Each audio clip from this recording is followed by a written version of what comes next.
You know, he's the complete package now. You know, he's working on his craft as an MC. You know, in the beginning, you know, his flow wasn't as tight. You know, it was like more stretched out. It wasn't just, you know, he didn't hit everything, you know, all the time like the one, two. Like, you know, his flow was like, you know, was lacking in my opinion. In this last album, you know, everything came together. The song was great, you know, the hook was incredible, you know, and the lyrics, like he really takes a lot of pride in what he write, and that happiness is seeing his evolution, you know, from the first album to now. It's like, wow. Hope this camera don't die in this motherfucker. Fun fact, it's actually not fun.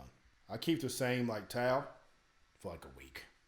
Okay, 2 weeks. But they don't be stinking though. Like this one kind of smells like berries and lilacs in a valley of dandelions. Nigga, it smells delicious. When it starts smelling like fucking old football t-shirts, that's when I stop using that motherfucker. Lightweight trifling, but you know, judge your mama, bitch. My ducks, my swans, welcome to the pond.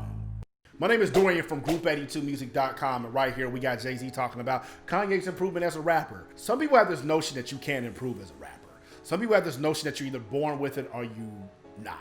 And don't get me wrong, you gotta have rhythm, you gotta understand the ability to make songs. There is some sort of creative gift and songwriting ability that has to be inside of you. But you can absolutely improve as a rapper. When you go listen to early Kanye stuff, he was trying to be Tupac. He's talked about this. And when you listen to it, his flow was very annoying. The lyrics was there, but you could tell he was writing everything down and trying to make it fit. You know how I know that? That's exactly what the hell I was doing when I first started out.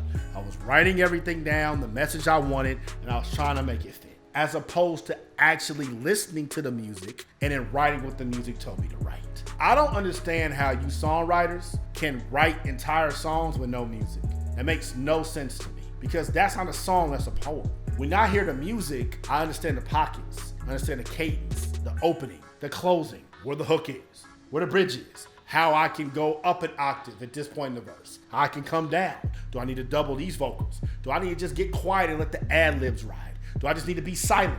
When you have the music, you can make a record. A lot of y'all struggle with this. And when I listen to y'all music, the rare times that I do, I can hear it. I can hear you actually had a song written before you actually heard the music.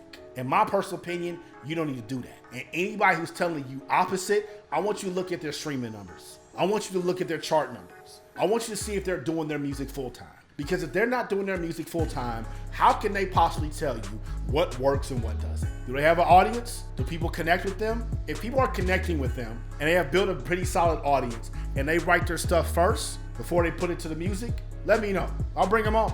I want to talk to them. I want to see their process and how that works for them, because maybe they'll be able to articulate this to some of y'all who think creatively like that, and that might help you. That's all I want to do is just help you. In my personal opinion, that shit don't work. Definitely didn't work for Kanye.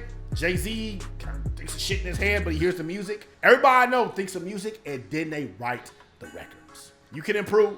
You can get better. You need to be humble and understand that. When I first saw this clip a while ago, I said, I think Jay-Z's hating.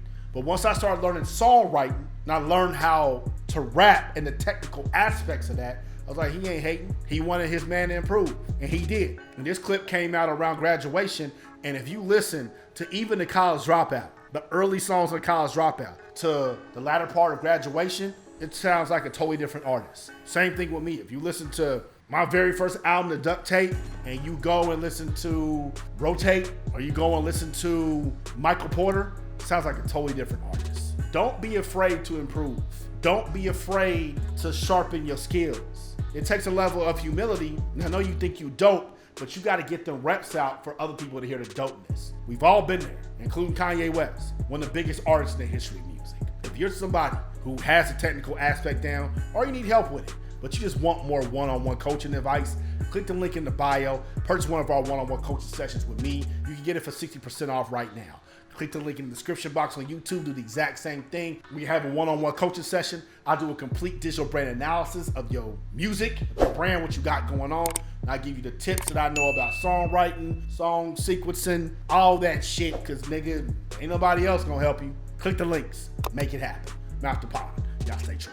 Do you see this hashtag too lit.